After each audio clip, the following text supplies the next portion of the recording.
कितने प्रकार की हमारी ड्यूटीज लगी है यहाँ पर।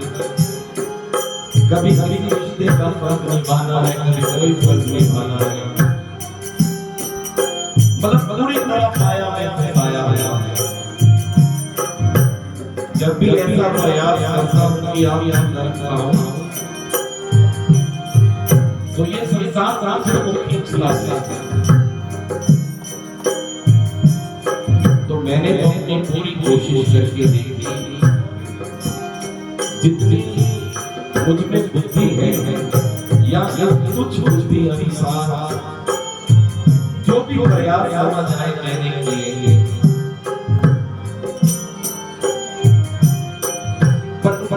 रिजल्ट का नतीजा कुछ अच्छा नहीं निकला।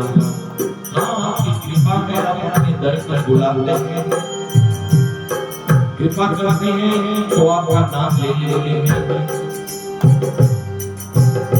उसी कृपा के अंतर्गत मैंने सुना है ये जो माया जाल है, ये संसार का भवसागर है, अगर इससे कोई पार लगा सकता है केवल आप।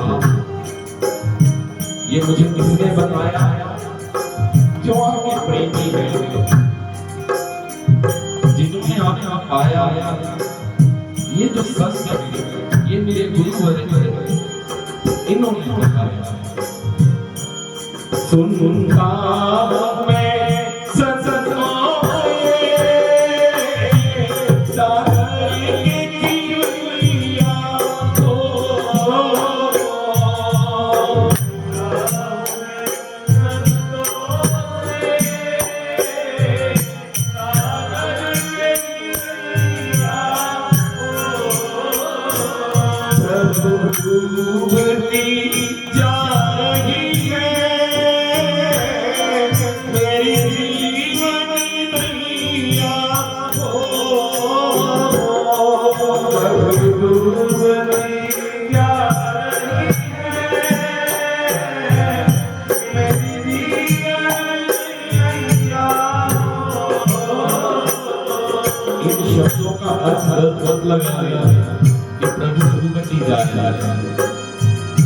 यहाँ पर डूबने का अर्थ मानव जीवन में किस चीज को कहा गया है?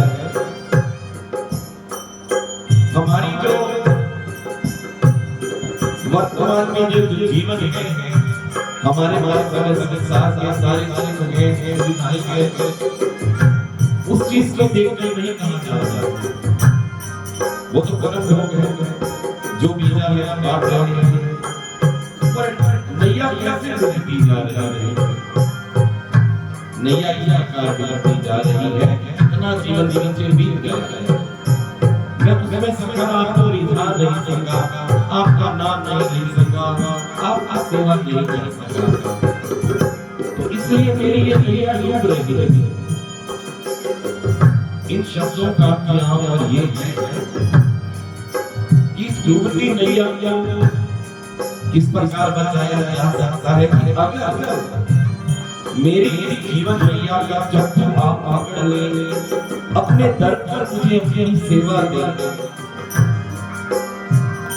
मेरे जीवन में कोई ऐसी व्यवस्था करे कि मैं आपके दर पर आऊं, आपको रिझाने वालों की उनकी सेवा करूं, किसी प्रकार की सेवा मिले, और सोने पर सुहागा ये कि मेरी जिंदगी ऐसी बने कि सेवा के साथ साथ ये जो रचना दी है, जीवा दी है, इसमें हर सांस में आपका नाम लेता है, तो मेरी जीवन नैया बच जाए। नहीं तो जो पीछे जीवन बीत गया, 20, 30, 40, 50 साल भी बीत गए, उसका रिजल्ट यही है कि डूबती जा रही है। आगे का मुझे पता नहीं कि कितनी श्वास से बची है।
दया करो दयालु भगवन दया करो दयालु भगवन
दया करो दयालु भगवन दया करो दयालु भगवन शरण में आए हैं हम तिहारी दया करो दयालु भगवन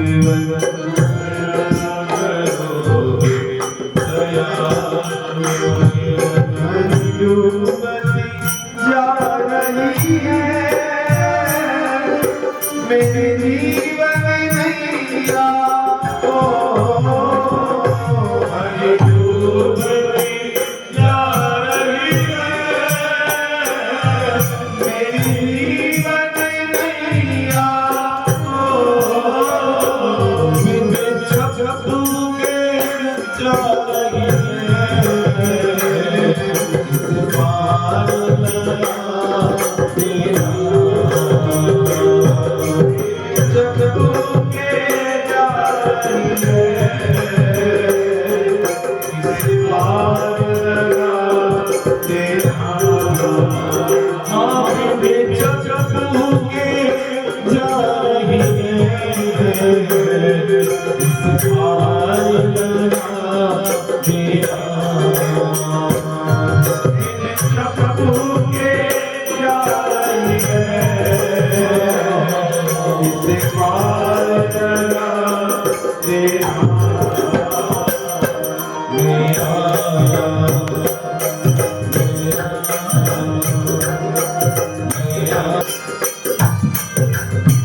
कभी भी अपने भीतर झांक कर देखना, अंदर देखना तो पता लगेगा कि हम कहाँ पर खड़े हैं, कहाँ पर स्टैंड करते हैं। हमारे मन कितनी प्योरिटी है, कितने शुद्ध हैं,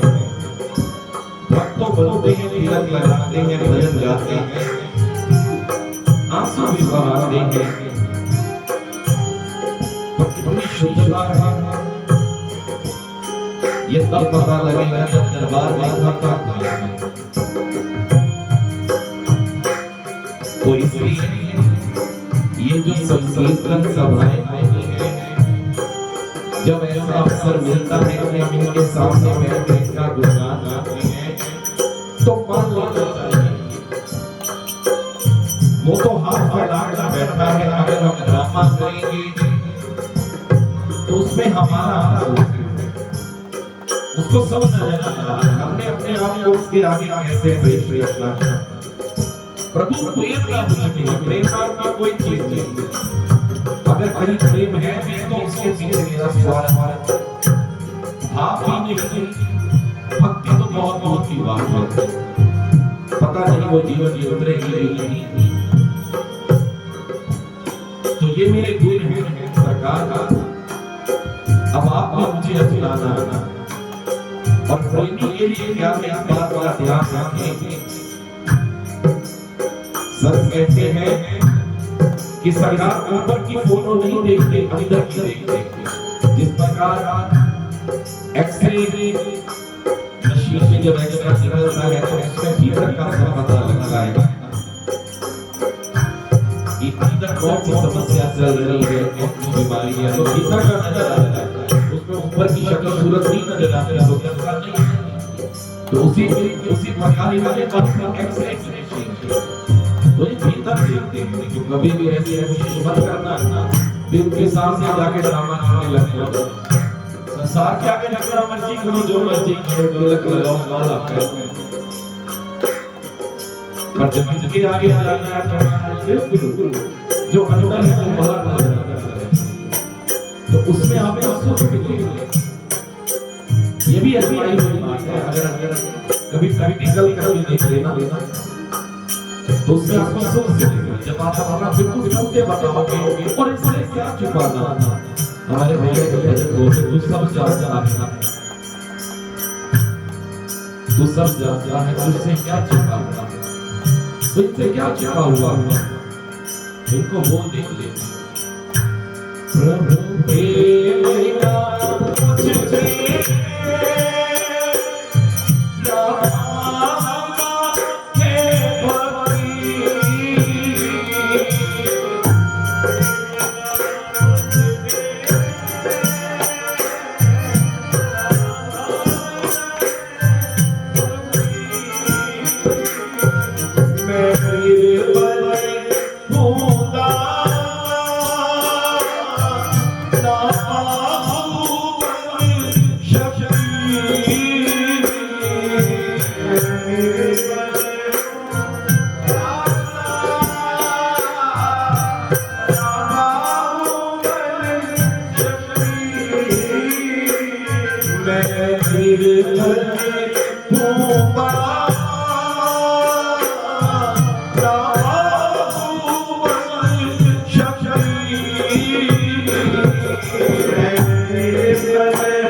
Oh,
मेरे ध्यान में नहीं रहा। अगर मेरे साथ कुछ आया है तो वो मेरे पाप आया है। हम लोग मंदिर जाते हैं, मिठाई का भोग लगाए, फूल मालाएं चढ़ाए, तो वो एक अलग लाभ है। वो सरकार ने कृपा की, अपना साधन किया, उन्होंने हमारे साधन बनाए, उससे हमने सरकार को रिझाने के लिए फूल मालाएं दुष्टान खरीद लिया, फिर अंदर भोग लगाने चले गए और उनकी कृपा से भोग फिर दोबारा हमारे पास आए। ये तो क्रिया है, पर असल में उनको रिझाने के लिए क्या चाहिए? बात वही शुद्ध भाव, वो किसी से सीखते हैं और किसी चीज से नहीं सीखते। उनको बिल्कुल शुद्ध भाव चाहिए जिसमें एक एसेंस भी मिलाव ना हो। सरकार महाभारत में संधि कराने के लिए हस्तनापुर गए। दुर्योधन का निमंत्रण आया है कि वहां संधि की बात करनी है, पर उससे पहले भोजन दुर्योधन के घर में, दुर्योधन के महल में पहुंच गए। वहां अनेक प्रकार के व्यंजन बने हुए हैं। अब राजा का बेटा है, पूरी कोशिश रहेगी कि वासुदेव को रिझाएं कि अगर ये रिझ गए बात बन जाएगी। पर उसने जितनी भी वस्तुएं बनाई है उसमें अभिमान भाव शुद्ध नहीं है। भले कितना भी उन वस्तुओं को चांदी सोने के बक्सों में और वो सिया हुआ, पर सरकार का है वहां पर एक केस के मुंह नहीं लगा, क्योंकि उनको तो भक्त का भाव चाहिए, उसकी चमत्कारी नहीं चाहिए। गए जैसे ही ग्राही तोड़ी, शायद कहीं कहीं इस बात का भी वर्णन आता है कि ग्राही की मूड़ी तोड़ी, तो उसी समय कान में आवाज पड़ी कि मेरी एक भक्ता, एक भक्तनी जो कि स्नान कर रही है, स्नान की अवस्था में है, वो उन्हें पुकार रही है कि गोविंद आ जाओ, हरि आ जाओ। उसी समय वो निवाला वहां पर छोड़ दिया, दौड़े वहां से, दौड़ के विदुर जी के घर पहुंचे, दरवाजे से आवाज लगाई, दरवाजा खटखटाया, वो अपनी मस्ती में विदुरानी विदुर जी की तरफ बढ़ गई। सरकार ने फिर दरवाजा खटखटाया, विदुरानी ने पूछा कौन? कहते वही जिसको तू याद कर रही है। अर्थवस्तन है शरीर पर किसी चीज का भार नहीं, बस इतनी प्रसन्नता कि गोविंद आज मेरे घर आए, उसको कुछ नहीं खाया कि मैं किस अवस्था में हूं। अब घर में अतिथि आए हैं, उसको हम बिठाते हैं। अब वो इतनी बावली हो गई, सरकार को वो आसन दिया बैठने के लिए जो बैठने के लायक नहीं था। वासुदेव बैठ गए क्योंकि उनको विदुरानी का भाव नजर आ रहा। अब बैठे सब जानते हैं, अब उसको इस चीज का भी ध्यान है कि अगर अतिथि आए उसको कुछ खिलाना होता है, घर में अकेले पड़े सरकार को निहारी जा रही है, नजर लगी हुई है कि सरकार बात सच है, मुझे पर मेरे घर आया है।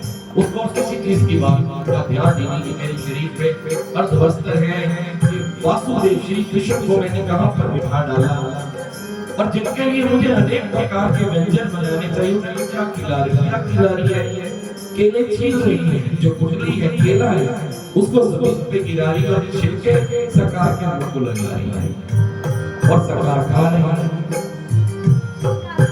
इसी चीज पर वो मुझे उसी समय विदुर जी आगे एक आवाज लगाई, उसी समय जो लिंग बना वो टूट गया। जिस दुनिया में थी वहां से वापस आ गए कि ये क्या बना, तब जाके ध्यान आया कि मेरे शरीर पे कौन से वस्त्र हैं। हाय वासुदेव आए, श्री कृष्ण आए, जबकि पुकार हो रही है पर मस्ती से। विदुर जी ने आके क्षमा मांगी, पर सरकार ने यही कहा कि प्यारे मुझे तो भक्त का भाव चाहिए और कुछ नहीं चाहिए, मैं तो यहाँ अनेक प्रकार के बने व्यंजन छोड़कर आया हूँ। तो इसीलिए यहाँ प्रेमी ने लिखा कि सरकार मैं कुछ नहीं लेके आया, मेरे पास मेरे भाव आ रहे। और हम लोगों के लिए जो इस मार्ग पर चलते उसके दिशा ये कि जब भी बाबा के दर पे जाओ, ठाकुर जी के दर पे जाओ, धाम वृंदावन में जाओ, तो अपना भाव लेके जाना। अरे बिहारी जी के आगे भाव लेके जाएं तो वो तुम्हारे खुद उठ कर आ जाते हैं।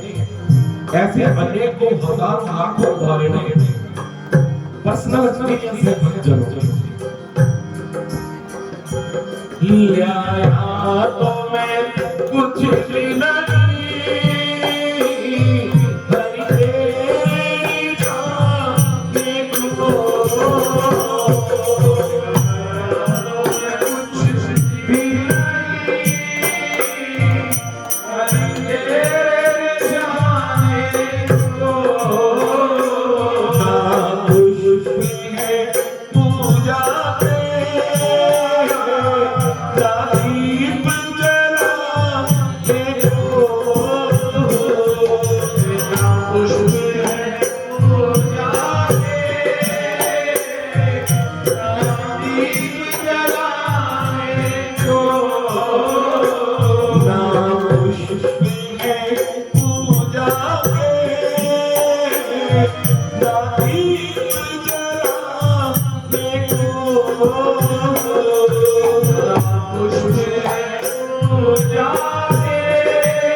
चाहिए।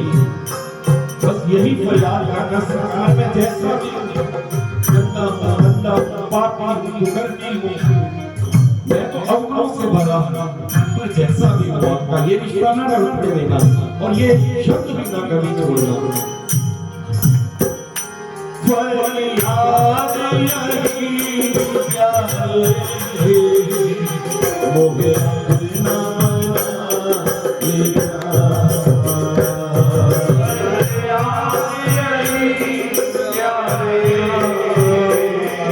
मुझे अपना बना लेना।